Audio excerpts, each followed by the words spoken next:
నమస్తే తెలుగు వన్ న్యూస్కి స్వాగతం. గుడివాడలో తులసిబాబు విషయంలో తెలుగుదేశం పార్టీ ఒక నిర్ణయాన్ని వెలువరించింది. పార్టీ రాష్ట్ర అధ్యక్షుడు పల్లా శ్రీనివాసరావు ఒక ప్రకటన విడుదల చేశారు. ఆయన నేరుగా చెప్పారు, తులసిబాబుకి మాకు ఎటువంటి పార్టీకి ఎటువంటి సంబంధం లేదు అని. ఇంతకాలం పాటు జై తులసిబాబు, జై తెలుగుదేశం, జై తులసిదళం, జై తెలుగుదేశం, తెలుగుదేశం పార్టీ నాయకత్వం, చంద్రబాబు నాయకత్వం వర్ధిల్లాలి, తులసిబాబు నాయకత్వం వర్ధిల్లాలి, ఇవే నినాదాలు వినిపిస్తూ వచ్చాయి గుడివాడలో. యాక్చువల్గా గుడివాడకి ఎమ్మెల్యే మాత్రం వెనిగండ్ల రాము, కానీ జనాలంతా తులసిబాబు నాయకత్వం వర్ధిల్లాలి అనేవాళ్ళు. ఆ ఒంగోలులో మనం చూసాం ఎస్పీ ఆఫీస్ దగ్గర ఎలా హడావుడి జరిగిందో. ఈ నేపథ్యంలో తెలుగుదేశం పార్టీ ప్రకటించింది, కానీ తులసిబాబు మాకు సంబంధం లేదు అని వెనిగండ్ల రాము గుడివాడ ఎమ్మెల్యే ప్రకటిస్తారా? ప్రకటించేలా అయితే ఆ వ్యక్తి తులసిబాబు కోసం కోర్టుకి, పోలీస్ స్టేషన్లకు వెళ్లాల్సిన అవసరం వచ్చేదా? మరి ఇప్పటికైనా మారతారా? ఆయన ప్రకటిస్తారా? ప్రకటించకపోతే పరిణామాలు ఎలా ఉంటాయి? ప్రముఖ రాజకీయ సామాజిక విశ్లేషకులు నాగార్జున గారు ఉన్నారు. కిలారు. నమస్కారం నాగార్జున గారు. నమస్తే. తెలుగుదేశం పార్టీ ఒక అడుగు ముందుకేసింది.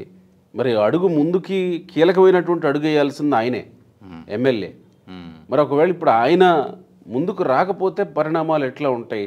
ఇప్పటి వరకు జరిగిన తతంగం అంతా చూస్తూనే ఉన్నాం ప్రతిరోజు. గోపి గారు, అడుగు ముందుకు వేసినా చాలా ఆలస్యంగా వేసింది అనేటువంటిది నా భావన. డ్యామేజ్ జరిగింది ఖచ్చితంగా. ఎందుకంటే ఇంత సుదీర్ఘమైనటువంటి రాజకీయ అనుభవం ఉన్నటువంటి తెలుగుదేశం పార్టీ ఈ తులసిబాబు అనేటువంటి వ్యక్తి ఆడుతున్నటువంటి నాటకాన్ని ఎందుకు అర్థం చేసుకోలేకపోయారు అనేటువంటిది. అర్థం చేసుకోలేకపోయారా? అర్థం చేసుకున్నా మౌనంగా ఉన్నారా? ఎందుకంటున్నానంటే దీని వెనకాల ఒక కారణం ఉంది. ఖచ్చితంగా తెలుగుదేశం అనేటువంటిది అధికారంలోకి వస్తుంది, కూటమి.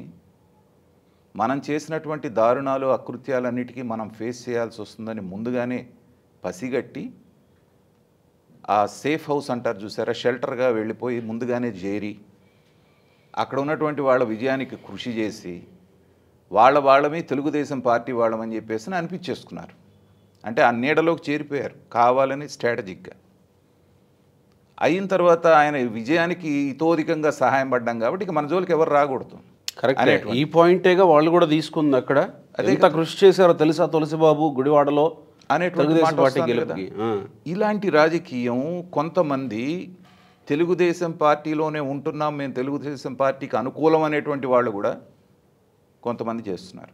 పేరు తీసుకొని కానీ తెలుగుదేశం వాడిని అని చెప్పుకుంటూ దాదాపుగా ఎమ్మెల్యే టికెట్ పొంది జనసేన ద్వారా ఆ టికెట్ వెనక్కి, అంటే వాళ్ళు ఆరోపించడం ద్వారా టికెట్ క్యాన్సిల్ అయినటువంటి ఒక నాయకుడు పేరు మీకు అర్థమయ్యే ఉంటుంది. అతను కూడా తెలుగుదేశానికి నేను అనుకూలంగా ఉన్నాను, తెలుగుదేశం మనిషినే అంటూ పవన్ కళ్యాణ్ని, జనసేనని టార్గెట్ చేస్తూ ఇద్దరి మధ్య చిచ్చు పెట్టడానికి ఎంత చేస్తున్నారు, దాని మూలన ఎంత డ్యామేజ్ జరుగుతుందనేది అర్థం కావట్లేదా మీకు? తెలుగుదేశం మనిషిని, తెలుగుదేశం శ్రేయస్సు గురించి నేను మాట్లాడుతున్నానని అకారణంగా లోకేష్ గారిది టాపిక్ బయటికి తీసుకొచ్చిన కొంతమంది ఈ గేమ్ ఎందుకు అర్థం కావట్లేదు? తెలుగుదేశం ముసుగులో తెలుగుదేశం దీన్ని ఇది చేస్తూ లోకేష్ గారిని ఇది చేయడానికి ఆకాంక్ష మాకు డిప్యూటీ సీఎం చేయాలనేటువంటి ఒక నినాదాన్ని బయటికి ఒకళ్ళు తీసుకొస్తే అధికార ప్రతినిధి దాన్ని అందుకొని కోరస్ లాగా అందరూ మాట్లాడుతున్నటువంటి సందర్భం ఉంటే ఎంత డ్యామేజ్ చేసిందో చూసాం కదా. సో ఆలస్యం అయిందన్నది అక్కడ ఆలస్యమైంది, ఇక్కడ ఆలస్యమైందని నేను చెప్తున్నాను.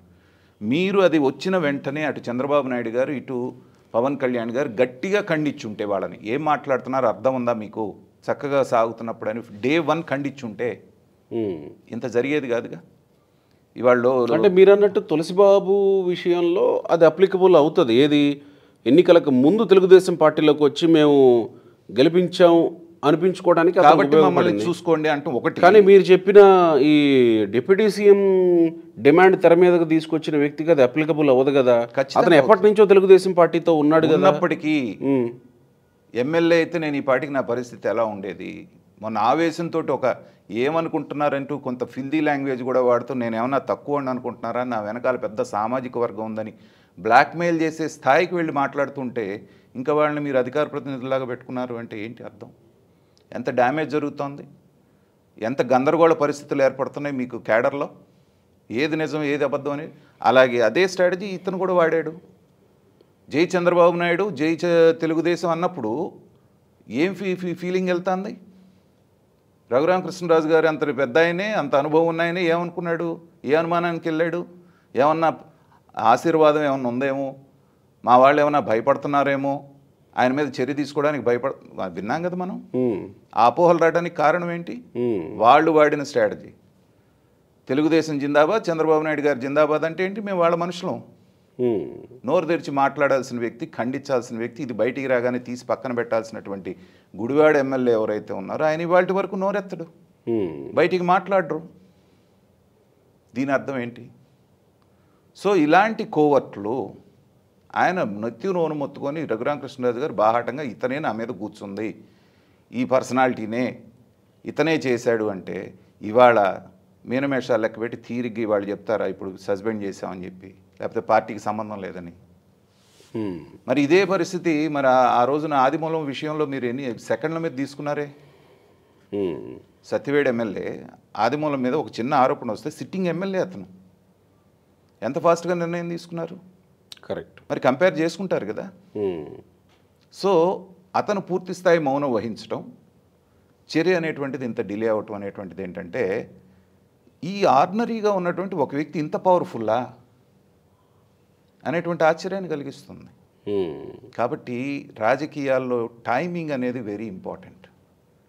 మీరు వెంటనే చేస్తే దాని ఇంపాక్ట్ వేరుంటుంది, దాన్ని ఆలస్యంగా చేస్తే దాని ఇంపాక్ట్ వేరుగా ఉంటుంది. గతంలో కంపారిజన్ అని కాదు కానీ ఒక ఎమ్మెల్సీ అనంతబాబు అనేటువంటి వ్యక్తి అతన్ని చంపి డోర్ డెలివరీ చేశాడు, మనకు గుర్తుంది కదా, ఒక డ్రైవర్. అవును అవును, సుబ్రహ్మణ్యం. చేసినప్పుడు పెద్ద ఎత్తున పౌర సమాజం నుంచి వీళ్ళ దగ్గర నుంచి ఒత్తిడి వచ్చిన తర్వాత ఎప్పుడో కంటి తురుపుగా సస్పెండ్ చేశారు. వాళ్ళ సస్పెండ్ చేయలేదండి, పార్టీ నుంచి చేశారు కొద్ది రోజులు. లేదు, ఎక్కడ ప్రకటన లేదు. వచ్చింది జైలుకి పంపించారు. జైలుకి పంపించిన జైలు నుంచి వచ్చిన తర్వాత యాత్ర చేశారు, ఊరేగింపు చేశారు, సన్మానాలు సత్కారాలు. కానీ మీరు చర్య తీసుకోకపోవటం మూలన మీకు 11 వైనాట్ 175 నుంచి 11కి పడిపోవటంలో అది ప్రధాన భూమిక పోషించింది. దళితుల పార్టీకి దూరం అవుతుంది. దళితులు మోసినటువంటి పార్టీ, దళితులు ఓన్ చేసుకున్నటువంటి వైఎస్ఆర్సీపీకి ఇంత దారుణమైన పరాభవం అంటే నువ్వు సరైన టైంలో సరైన చర్య తీసుకోలేదు అతని మీద. ప్రజలు ప్రతిదీ కౌంట్ చేసుకుంటారు, మాట్లాడరు. విషయం వచ్చినప్పుడు, ఓటింగ్ వచ్చినప్పుడు చూపిస్తారు. కాబట్టి ఈ విషయంలో ప్రతి దాంట్లో చంద్రబాబు నాయుడు గారు చాలా క్యాలిక్యులేటెడ్గా మంచి చెడు బేరీజ్ వేసుకొని నిర్ణయాలు తీసుకుంటారు. కానీ ఈ విషయంలో మరి ఎందుకనో పని ఒత్తిడి మూలానో, సరైన సమాచారం ఆయన దగ్గరికి వెళ్ళకపోవటం మూలానో, లేకపోతే మరి ఎప్పటికీ చాలా సంవత్సరాలుగా మనకి రానటువంటి గుడివాడ సీట్ సాధించాడు రాము అనేటువంటి ఒక సాఫ్ట్ కార్నర్ తోటో, ఎందుకంటే గత 4 సార్లు అక్కడ లేదు కదా తెలుగుదేశం, కొంత అలసత్వం వహించినట్టుగా అనిపించింది. ఆ అలసత్వం అనేటువంటిది పార్టీ శ్రేణుల్లో గందరగోళం చేసింది. అదే గుడివాడలో ఎంతమంది తెలుగుదేశం కార్యకర్తలు ఎన్ని దాష్టీకాలు అనుభవించారు, ఎన్ని దాడులు అనుభవించారు, ఎన్ని కేసులు పెట్టించుకున్నారు. వాళ్ళందరి మీద పారాచూట్ లాగా వచ్చి పారాచూట్ వేసుకొని దిగి ఇవాళ అసలు ఎమ్మెల్యే కంటే కూడా ఈయనే ఎక్కువ ప్రాధాన్యత ఉందని మనం వార్తలు వింటున్నాం. నిజాలు మనకు తెలియదు. పైగా మీరు ఈ పని ఎప్పుడు చేయాలి? ప్రకాశం జిల్లాకి 40-50 కార్లలో వెళ్ళి పోలీసులకు ఎదురు తిరిగి హల్చల్ చేసి గందరగోళం చేసిన రోజునే ఇమ్మీడియట్గా ఆ యాక్షన్ తీసుకొని ఉంటే దాని ఇంపాక్ట్ వేరుగా ఉండేది. కాబట్టి రాజకీయాల్లో నేను పదే చెప్పేది ఏంటంటే టైమింగ్ ఈజ్ వెరీ ఇంపార్టెంట్. మీరు అన్నట్టు మీరు మన మొదటి ఇంటర్వ్యూలో ఒక మాట అనేవాళ్ళు, రాజకీయాలు చాలా నిర్దయగా ఉంటాయి, నిర్దాక్షిణ్యంగా. ఇప్పుడు అది దానికి మనాతన ఏం ఉండదు. ఆ టైం వచ్చినప్పుడు తప్పుడు నిర్ణయం తీసుకున్నా లేకపోతే ఆలస్యంగా నిర్ణయం తీసుకున్నా దాని ఫలితం అది చూపిస్తుంది. కాబట్టి పదే నేను చెప్తుంది ఏంటంటే కూటమి మీద పెద్ద ఎత్తున బాధ్యత ఉంది. 161 సీట్లతో మీకు ఇచ్చి 1,00,000 దగ్గర నుంచి విపరీతమైన మెజారిటీస్ మీ దగ్గర ఇచ్చారు అంటే వాళ్ళ ఆకాంక్షలు ఏ స్థాయిలో ఉన్నాయి. కాబట్టి అలాంటి స్థాయిలో మీరు పనిచేయాలి అంటే ఇప్పటికీ నేను బలంగా నమ్ముతుంది ఏంటంటే ఎలక్షన్ ముందు తెలుగుదేశంలో చేరాము, మేము తెలుగుదేశం కండువా కప్పుకున్నాం అన్నటువంటి వాళ్ళల్లో ఇప్పటికి కూడా 20-25% వైఎస్ఆర్సీపీ కోవర్ట్లు కొనసాగుతున్నారు అనేటువంటిది నేను బలంగా నమ్ముతున్నాను. మీరు ఆ విషబీజాలు ఎక్కడైతే ఉన్నాయో వాటిని పెకిలించి తీసి పారైనంత వరకు ఏదో ఒకటి వాళ్ళు సృష్టిస్తూనే ఉంటారు. దాన్ని కడుక్కోవడానికి మీకు విలువైన కాలాన్ని మీరు వృధా చేయాల్సి ఉంటుంది. ఇప్పుడు ఈ కూటమికి ఏంటంటే ప్రతి నిమిషం ఎవ్రీ మినిట్ కౌంట్స్. 5 సంవత్సరాలు టైం ఉందనుకున్నా కానీ ప్రతి క్షణం కష్టపడితే కానీ ఇవాళ దావోస్లో ఏంటండి 75-76 సంవత్సరాల వయసులో ఆయన వెళ్ళి మిగతా వాళ్ళందరూ జర్కిన్లు వేసుకొని రేవంత్ రెడ్డి గారు ఎలా ఉన్నారో మనం చూసాం. కేవలం ఆయన ఎప్పుడు వేసుకునే వేషధారణతో అంత కష్టపడాల్సిన పనే ఉంది. మీరేమో అక్కడ అంత కష్టపడి ఇక్కడ వీళ్ళు ఇంత డ్యామేజ్ చేస్తూ ఉంటే వీళ్ళని కంట్రోల్ చేయకపోతే ఎలా ఉంటుంది పరిస్థితి?